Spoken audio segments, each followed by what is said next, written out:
This is Matern, your host, and got a great guest on the program today. I've got Dr. Mark Jacobson, professor of civil and environmental engineering at Stanford. Mark's got a CV that's about a half a mile long, so we're not going to be able to go over all of it, but he testified 4 times before Congress, been involved in writing 5 textbooks, is one of the 100 most influential people on climate policy, and most importantly, he was on the Late Show with David Letterman. So, I mean, the guy's got credentials coming out of his ear. So, Mark, thanks for being on the show. Yeah, thank you for having me on. Well, tell us a little bit about kind of what led you to this space in terms of your background in civil environmental engineering. What was your path? Actually, I knew when I was a young teenager that I wanted to study air pollution because I used to travel to Angeles and San Diego to play tennis, and I just noticed just back in the '70s how polluted the air was and how difficult it was to breathe and to see. I thought, why should people live like this? And so I thought at that time, this is what I want to try to understand and solve later in life. And sure enough, I've set my path and focused on that for my education and my career. Well, that's a great story, and I appreciate your work on that front because certainly when I came to LA in the late '80s, the air was a lot dirtier than it is now, and I know that the work that you and countless others have done have helped clean up our air. Still needs a lot of work, and I noticed that one of the things that you had written about was these carbon dioxide domes over cities that it enhance air pollution mortality. Maybe you could tell us a little bit about that, because that, for those of us who live in cities like LA, that's a problem. Yeah, well, actually, I thought it was kind of interesting because, well, CO2, carbon dioxide, it doesn't directly affect people's health when you breathe it in, unless it's in super high concentrations, which are not usual. But it does affect climate. It does warm the air by absorbing heat from the surface of the earth.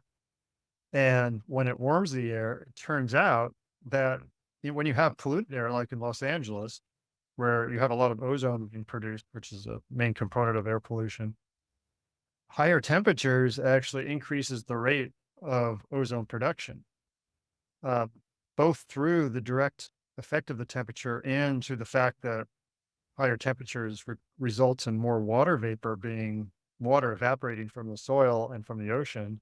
They have more water vapor in the air, and it turns out that both more water vapor and higher temperatures both increase ozone when the ozone is already high.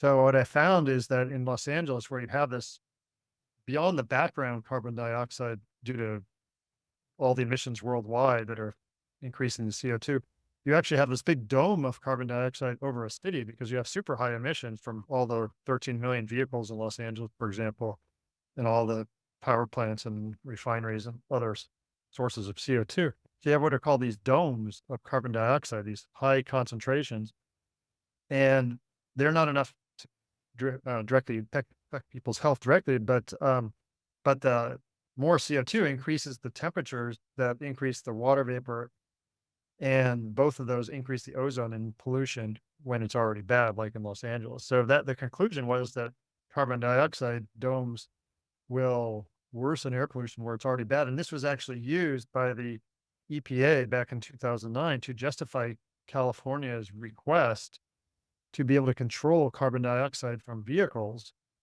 And before that, no entity in the United States was allowed to control carbon dioxide from any source. But because of its impact on health through its impacts on temperature, the EPA determined that gave California permission to control CO2, and this was the first regulation of carbon dioxide from vehicle exhaust worldwide, due to this impact. Well, that's a great result. Now, tell us, since 2009, have there been effective regulations put in place that have helped reduce that carbon dioxide dome in LA? And Well, it's been scattered. I mean, there's all since then there's been fights to eliminate California's ability to do that. Well, once California can do some regulation in the U.S., then other states can follow. So other states have attempted to follow California's lead on this CO2 controls from vehicle exhaust. However, the Supreme Court just recently ruled in a case that because the Biden administration was trying to control carbon dioxide from power plant, and the Supreme Court just nixed that and said they can't control CO2 um, directly from power plants on climate grounds. However, they could still theoretically do it on health grounds, as I just mentioned. But their plan, they'd have to come up with an entirely new plan at this point. So a lot of controls of CO2 have been stymied. However, we can control CO2 indirectly by just switching to renewable energy sources. So that's really the better way to do it at this point. Instead of trying to control CO2 from, let's say, a vehicle, but you can actually go to an electric vehicle and that will eliminate all the carbon dioxide and all the other air pollutants. So that's the best path forward, which is to transition our energy entirely to clean renewable energy and electricity. So, electric cars instead of gasoline or diesel cars, electric heat pumps for air heating and air conditioning instead of natural gas heaters, electrifying industry instead of burning coal, oil, and gas for high temperatures, and just getting rid of all the coal plants and gas plants and replacing them with wind turbines, solar panels, some geothermal electricity, some hydroelectricity. So that's Now, the best path forward is through renewable energy. And so we don't even have to discuss whether we're controlling CO2 if we actually just replace the CO2 sources with clean renewable electricity. well, that sounds like a good plan. Now, you've been working on modeling how to get to 100% renewables by 2050. First, I guess, in the 50 US states, and then more recently for 145 countries. Um, Tell us about that work and how we're doing as far as whether we're on track or if, what we need to do to meet those targets. Yeah. So, well, we've been developing plans since 2009, actually. So our first plan was really a world plan. And it was more theoretical. Is it possible to power the entire world entirely with wind, water, and solar for all energy purposes? The main energy purposes are electricity, transportation, buildings, and industry. And the conclusion was, yes, it's technically and economically possible, but there are social and political barriers. And since then, we've actually developed more refined plans for individual states in the US, all 50 states, 145 countries, as you mentioned, and also over 120 cities, including large cities around the world. And again, we find every time that it is technically possible, economically possible, and it's getting even more and more possible because costs have come down for all the technologies that we need. And by the way, we have about 95% of all the technologies we need. We do not need a miracle technology to solve this problem. The basic technologies we need, aside from wind turbines, solar panels, geothermal electricity plants, some hydroelectric power plants, most of which are existing, is we need storage like battery storage, also heat storage. We have in water tanks. We can store heat underground in soil. We can store heat in water pits, cold storage and ice and water. We need some hydrogen for large, heavy transport, like large, long distance aircraft, long distance ships, and also steel production. Uh, and we have the technologies for buildings. I mean, I have my own home. I've electrified my home, or I have a new home that was all electric, no gas. It has solar photovoltaics, batteries in the garage, I have electric cars, LED lights, heat pumps for heating and cooling, and also water heating, electric induction cooktop stove. So buildings, we can transition totally existing technologies. Uh, Even industry, we can transition most of that with existing technologies. And transportation, we now have battery electric vehicles. One thing we don't have is like long distance jumbo jets, which will need hydrogen fuel cells for those. But we know how to do that. It's just a matter of commercializing those. So, we looked at, is it possible to transition in each country and state? And we looked at the cost, how much land would be taken up, uh, what would be the benefit in terms of air pollution, health cost reductions, climate cost reductions, and job creation and loss. And we found worldwide, for example, if we transition all world energy, we can create 28 million more long-term full-time jobs than lost. We would use less land than the fossil fuel industry takes up. right now because they take up in the US, for example, fossil fuel industry takes 1.3% of all US land area. And then we would also reduce costs substantially because with an fully electric system, we use 56% less energy because for five main reasons. Because electric vehicles are much more efficient than gasoline or diesel vehicles, because electric heat pumps are much more efficient than our gas heaters or other type of fossil fuel heaters for air and water, because electrified industry is more efficient than the fossil fuel industry. And because we eliminate 11% of all energy worldwide is used just to mine, transport, and refine fossil fuels and uranium. And we don't need to do that with wind turbines and solar panels because wind comes right to the turbine, solar comes right to the panel. We don't need to mine it. So that saves 11% of energy. And then end use energy efficiency improvements beyond what we expect in a business as usual case. Well, those are the five reasons that add up to 56% reduction of demand. So even if our cost per unit energy is the same with wind, water, and solar versus a fossil fuel system, we're using 56% less energy. So people pay 56% less each year. But it turns out right now that the cost per unit energy of clean renewable sources is now less than their fossil sources. So we estimate about a 14% additional reduction of the cost per unit energy. So total energy cost that people pay in the annual average would be about over 60% less. But then you add on top of that health and climate cost savings, we're talking about a 90% reduction of what we call the social cost of energy. That's the energy cost, the health cost plus the climate cost. So it's really a no brainer. We just save so much money and so many lives worldwide. Well, I appreciate that, doctor, and that's a very comprehensive answer, and I think the audience can appreciate it as well. One of the things that I had heard recently was that there's a concern about the amount of mineral that is available for electric batteries, say for cars. And I'm curious as to your view on that and whether you think that's a realistic concern or do you think there's enough of those minerals such as lithium or cobalt and things of that nature.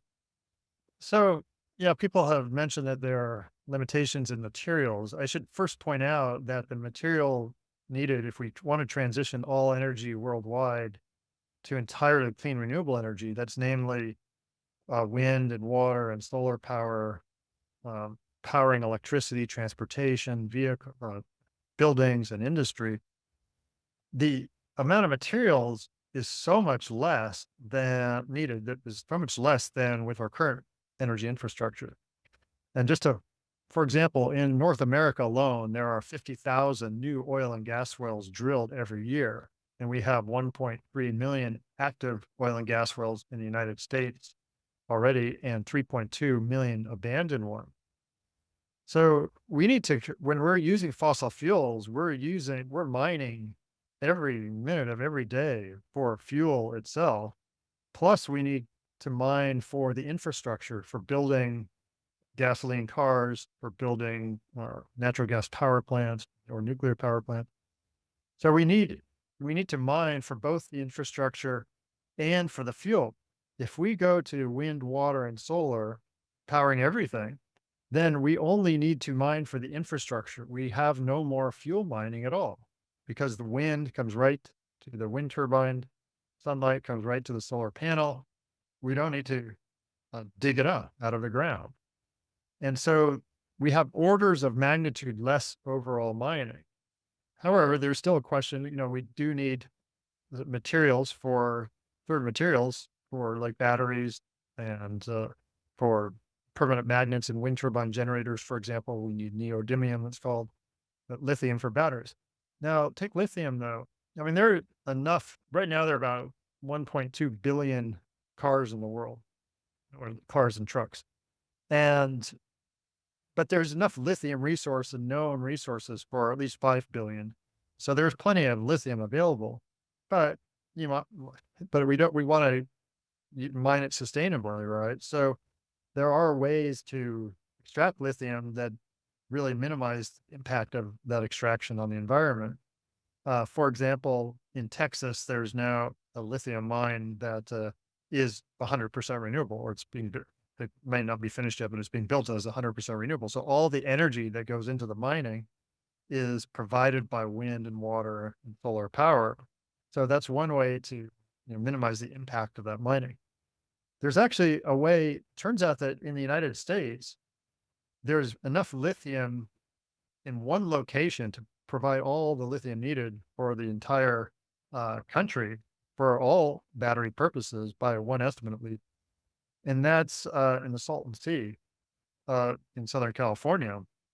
And you can actually extract much of that lithium without additional mining. There's a geothermal electricity plant already there where when you provide geothermal electricity, basically you have a brine that's a big salty mixture, liquid mixture that's hot that is brought from deep under the ground to the surface, and the that hot brine is the heat from it is used to evaporate water, and then the water vapor is used to run a steam turbine to generate electricity. So that's already in existence where the brine is being brought up and the heat from it is used to generate electricity.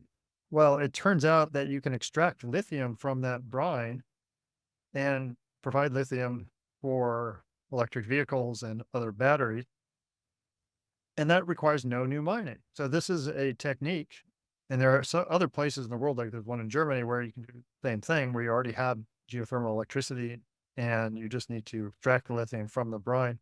So there's no additional invasive mining at all for this process of taking lithium out. Now, not to say you can do that everywhere, but you can do that in a few places, and certainly in the Salton Sea where there's a huge lithium resource. Now, the third way to reduce the impact of use of lithium is recycling. So right now, there is already battery recycling. For example, there's a company called Redwood Materials in the United States that they recycle. I think it's either 95 or 97% of all the components of batteries, including the lithium. And so anyway, the combination of these three methods of powering mines with 100% renewables, using extracting lithium from brines that are used for multiple purposes, and recycling, there you can reduce the impact of the mining. But as I mentioned before, the overall amount of mining materials that we're going to need in a 100% renewable world is orders of magnitude less than that needed in a fossil fuel infrastructure world. Are there some developments? I've been reading a bit about battery development. Is there something on the horizon that could replace lithium as a source for battery material that might be cleaner and greener than the lithium mining? Yeah, well, there are different types of batteries, and many don't involve lithium. Now, lithium is very optimal for car batteries because you can get a lot of power density from it. So that's going to be optimal. But what we can do is for stationary electricity storage, where we also need battery, there we can afford to have batteries that are bigger than, because lithium batteries, as I mentioned, you can make them compact, and so they're good for cars. But there are other types of batteries that can be used for stationary electricity storage that don't require lithium at all, like sodium sulfur batteries or vanadium batteries, or there are many other types that are being developed as we speak. Yeah, So so what we're not what do worried we about s- that. what do we see as the future of wind power here in the U.S. and how much progress do we need to make in the coming years to kind of get to the level where we're hitting uh, the mix of 100% renewables and what would you see as wind in that percentage of the 100%? How much of that power is going to come from wind, say in the U.S.? Uh, well, in the end, I think we would shoot for it somewhere between 35 to 45% of all our energy in the US for all purposes coming from wind. And a good fraction of this will come from offshore wind. Now, offshore wind, we have an enormous resource. I mean, there's enough offshore wind off for the US to power the entire US, but we don't need all of it. We just need much more than today, which is almost zero. There are only a few wind turbines, in fact, offshore. We've developed a lot of onshore wind, And some states like Iowa is over 60% wind. Of 60% of Iowa's electricity generation is from wind now, and that's going to increase even more. And there are many states with over 20% of their electricity from wind. Uh, and that's all onshore wind. So that's going to keep growing. In fact, even this year, I mean, wind, there's 34% of all the new electricity capacity added in the first half of this year was wind. And that was the biggest new source of electricity in the United States. And that's all onshore. But that's even going to increase in the second half of 2022. But offshore wind, now there are plans in many states, coastal states, for offshore wind farms. And once that gets going, we'll be able to expand wind substantially. So anyway, we propose somewhere between 35 and 45% of all energy generation coming from wind in a fully sustainable 100% renewable world for the US. Well, I was just in Denmark, and they have a lot of offshore wind, or yeah, offshore wind. And my understanding is they bet really heavily on this offshore wind, and there were days this year where they got 100% of their electricity from this offshore wind. Um, and John Doerr, in his recent book Speed and Scale, had mentioned one of the people that ran one of the utilities that did this rollout of offshore wind, and maybe you could speak to that. Um, well, in Europe, there's offshore winds has been prevalent since the 1990s, and so yeah, all the Baltic countries, or I mean, all the countries in the North Sea, they have offshore wind, and that's growing and that's being expanded. In fact, the UK right now, I think, has the most offshore wind installed worldwide. Certainly, Denmark and Germany and well, Norway and Sweden are all jumping on it as well.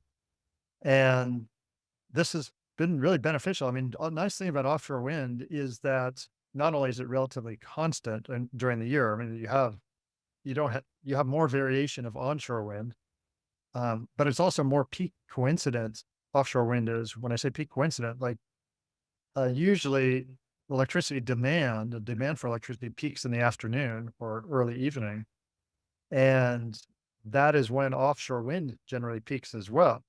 And it peaks at that time for a physical reason, namely that the temperature difference between the land and the water, the ocean, is usually the greatest in the late afternoon or early evening. And the greater the temperature difference, the faster the wind between the ocean and the land. And so there's a nice peak coincidence of offshore wind with peak time electricity demand. And so this can really help uh, in not only in the US, but it helps around the world. And in addition to offshore wind speeds are generally faster than onshore wind speeds. And so you get more power output for the same wind turbine offshore.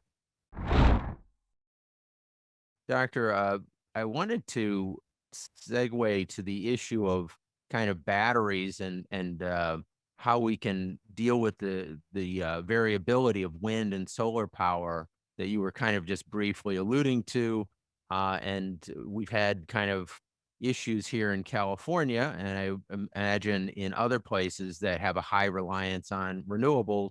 And how are we going to change the grid so that energy can be transported from places that have it to places that are short of it in certain hours of the day, as well as have better battery storage and maybe more microgrids that would allow this, the power to be as consistent as it needs to be for daily usage.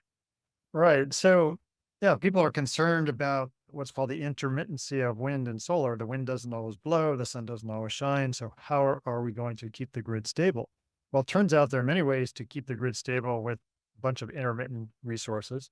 And I should point out that right now, I mean, the grid is dealing with intermittency even without wind and solar because the demand for energy is intermittent. I mean, the demand for energy changes every minute of every day. And so you get big peaks and drops of people's requirements for energy. So even if you have a flat supply of energy, that does not meet the demand. I mean, if you have a constant supply, which is called base load, uh, that doesn't meet demand because the demand varies up and down every minute. So the key is how do you match the supply, which could be variable with wind and solar, or flat with, let's say, nuclear, with the demand, which is variable. So because demand is already variable, we already have an intermittent problem. So we already have tools to address that. Now, right now, the main tools to address intermittency are using hydroelectric power, which you can turn on and off within 15 seconds, and natural gas, which doesn't ramp up as fast as hydroelectric, but it can ramp it up pretty quickly in 5 minutes. Now, batteries, of course, are a perfect solution to this intermittency problem because you can ramp up batteries within a millisecond. And so batteries are much faster than natural gas or hydropower at ramping up. But the only problem with batteries is they're more expensive right now than either natural gas or hydropower, but the costs have come down substantially. But it turns out, it's projected that the cost will be sufficiently low that really there'll be no limit to how many batteries we can get at a reasonable cost to keep the grid stable pretty soon. But in the meantime, there are plenty of other ways. First of all, there's other types of storage.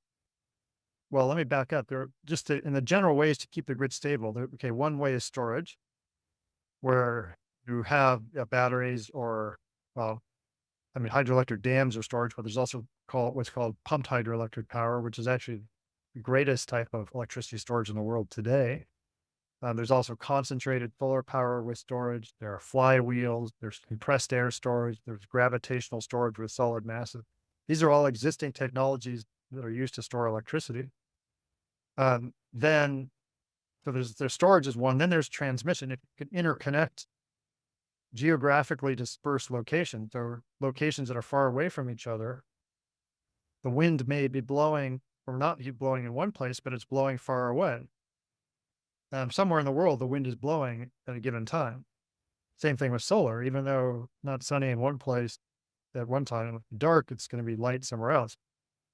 But if you interconnect geographically far away places with transmission lines, you can also then wield in power when you need it from far away. So that's the second way. So one way is storage, another way is long distance transmission.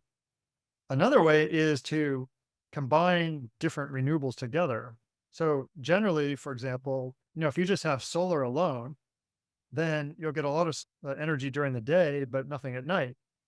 Whereas if you combine wind with solar, well, wind often blows at night.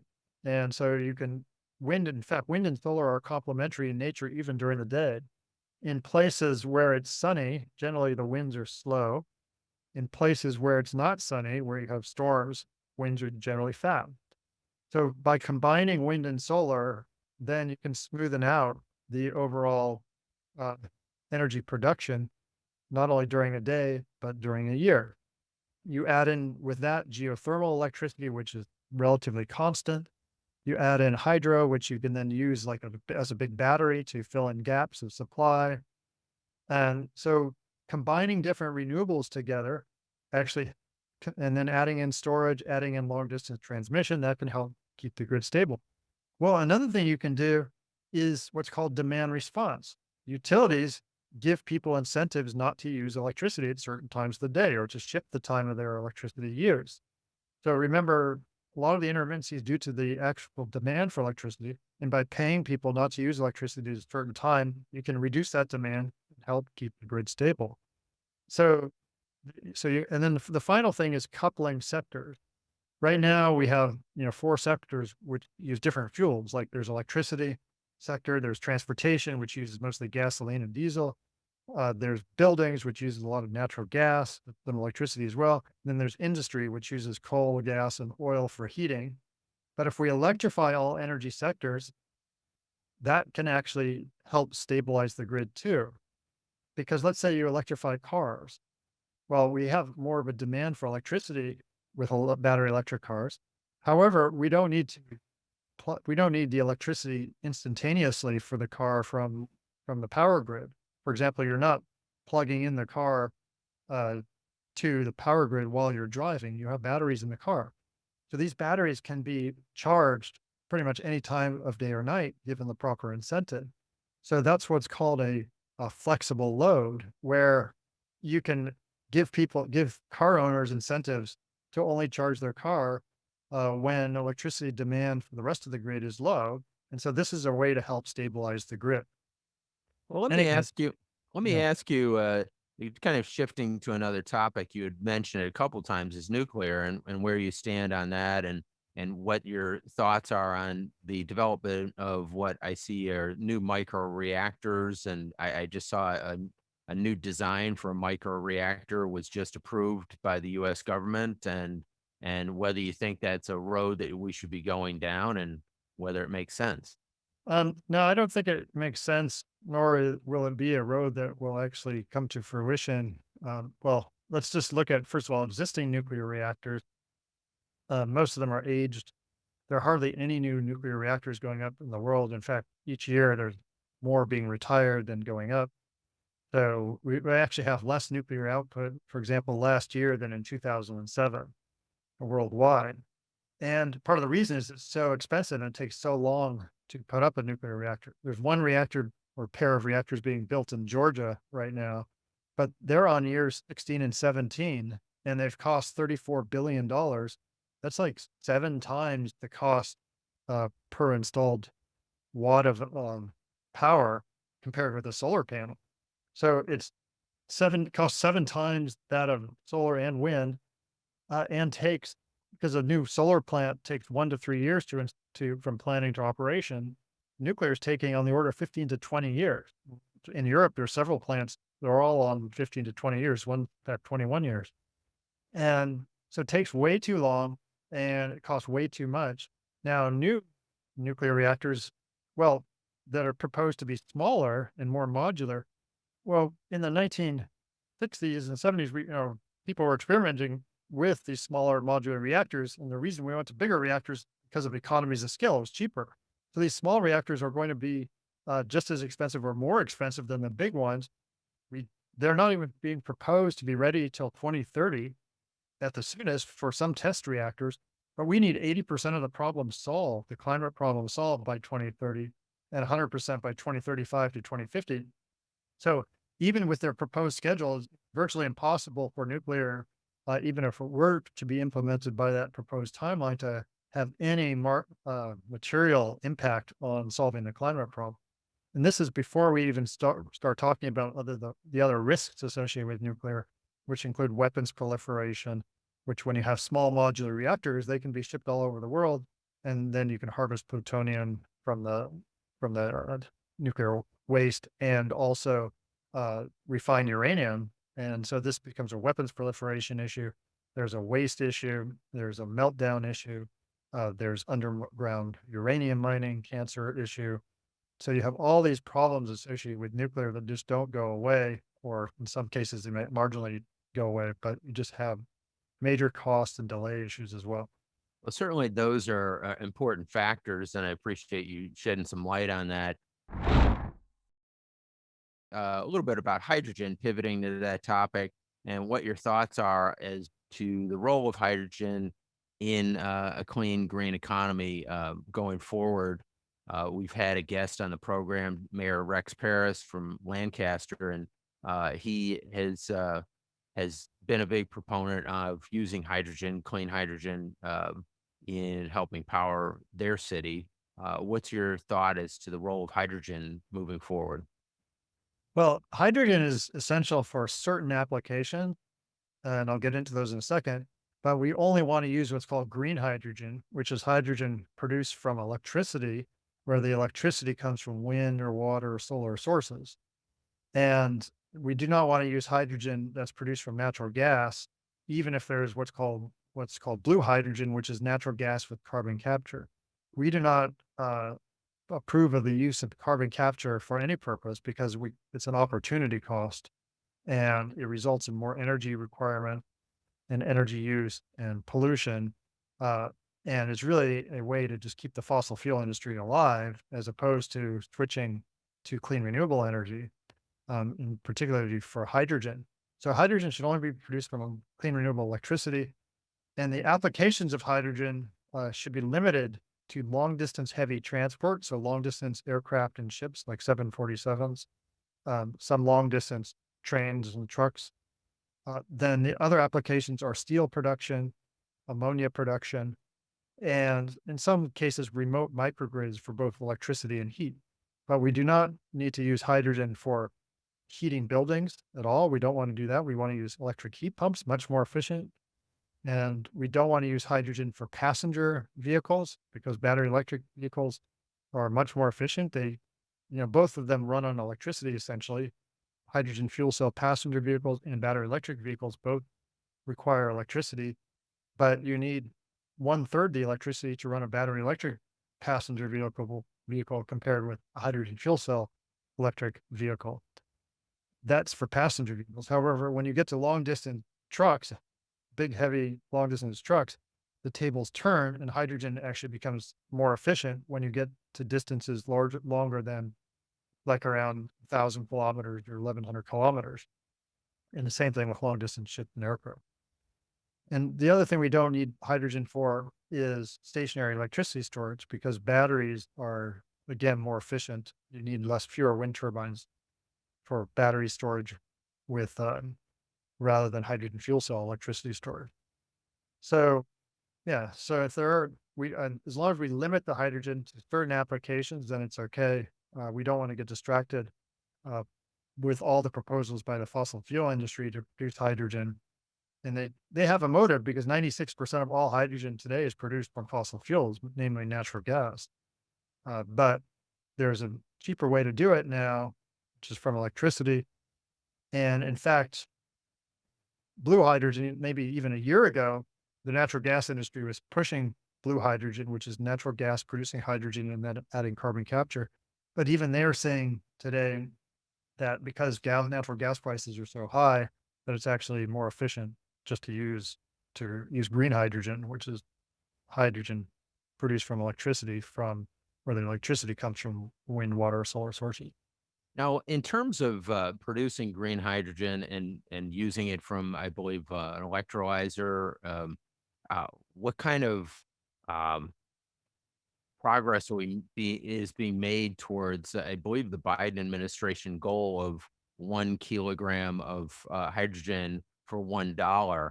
And if we could get hydrogen down to that price using green energy, would that in fact make it as effective or more efficient than battery powered passenger cars?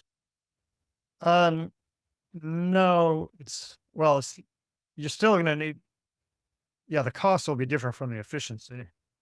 So in terms of efficiency, you're never going to get passenger cars with even green hydrogen being as efficient as a battery electric car. I mean, batteries are becoming efficient, even more efficient as well. I mean, you'll get better instead of being like right now, a battery electric car uses one third the energy as a hydrogen fuel cell car. And just to see why, you might ask what? Well, when you have a battery electric car, let's say you have wind turbine electricity, the electricity then goes into the battery, stored, and then the battery then releases the electricity to run an electric motor in a car. So really the main efficiency loss there is just the energy going in and out of the storage, the energy loss going in and out of storage. But when you have a hydrogen fuel cell vehicle, you have four types of efficiency losses. One, you take the same wind turbine electricity, you have to run that electricity through an electrolyzer. So there's a loss of energy to run it through the electrolyzer. Then you have to compress the hydrogen that's produced. That's another energy loss. Well, then you store the hydrogen in the storage tank, and that may or may not result in any losses. And then it eventually gets into a car storage tank. And then in the car, you have to run it through a fuel cell. And that's another energy loss going through the fuel cell. And the fuel cell converts that energy from the hydrogen back to electricity, which is used for an electric motor. So you have several efficiency losses. So from the wind turbine to the wheel, the overall efficiency uh, of hydrogen from using a fuel cell is on the order of 30 to 40%. But for the battery, it's on the order of 70 to 90%. How is it then that in a situation with a long distance truck that then hydrogen is more efficient than the battery? Is it the weight of the battery gets much Yeah, greater? And exactly. So what happens when you get to longer distance, heavier transport, you end up carrying around more batteries. And so your vehicle is much heavier. And especially see this in the airplane where you can't just stop in the middle of the sky usually to charge. You have to carry around more and more batteries. And just the weight of the batteries makes the uh, energy requirement per unit distance you travel go higher and higher. And at some point you can see that you're just carrying so many batteries around you that you lose a lot of efficiency. Whereas hydrogen, you do have some additional weight when you have more hydrogen because of just because of the container, the storage container that you need to use. But the hydrogen itself is extremely light, and so it hardly adds to the mass of the vehicle. let me pivot with you to talk about grading. You're a professor. Let's grade different governmental entities: the state of California, the United States of America, kind of the world, Europe, India, China. What kind of grades are they getting for meeting the goals that we need to hit to get to 100% renewables by 2050? And tell us where we stand. Yeah. Well, I should point out, so we want to transition all energy sectors, electricity, transportation, buildings, and industry. And what you see is a lot of progress in electricity sector. So in fact, there are 10 countries in the world that are at 100% renewable electricity. Most of them are powered by hydropower, like, for example, Norway, Costa Rica, Iceland, but even like Albania, the Congo, Ethiopia, Tajikistan, Paraguay, Bhutan, Nepal, they're all at or really near 100% renewable electricity, but not other energy sectors. California is actually at 55% around renewable electricity, and it was actually at 100% on Mother's Day this year for less than an hour, which was 100% wind, water, and solar alone, which was a milestone. Uh, and there are some states like, as I mentioned, Iowa is over 50% wind alone. In the US is in the electric power sector is on the order of 25% renewable now. So that's not too bad. But when we look at all energy, though, electricity is only 20% of all energy. So in terms of all energy, US is closer to 10% there. Whereas, you know, but other countries, they have similar issues. While there's a lot of effort in Europe, there are a lot of countries that have high penetrations of renewables in the electric power sector, but hardly any have vehicles that are electric, except for Norway. Norway now has a lot of almost all the vehicles sold each year, or a big majority, are now electric vehicles. So you can find pockets of excellence in a lot of places. South Australia has really good penetration of renewables plus batteries in the electric power sector. But again, not much has been done in vehicles. I mean, right now worldwide, we're still talking on the order of 1 or 2% vehicles are electric. We need to get that up to 100%.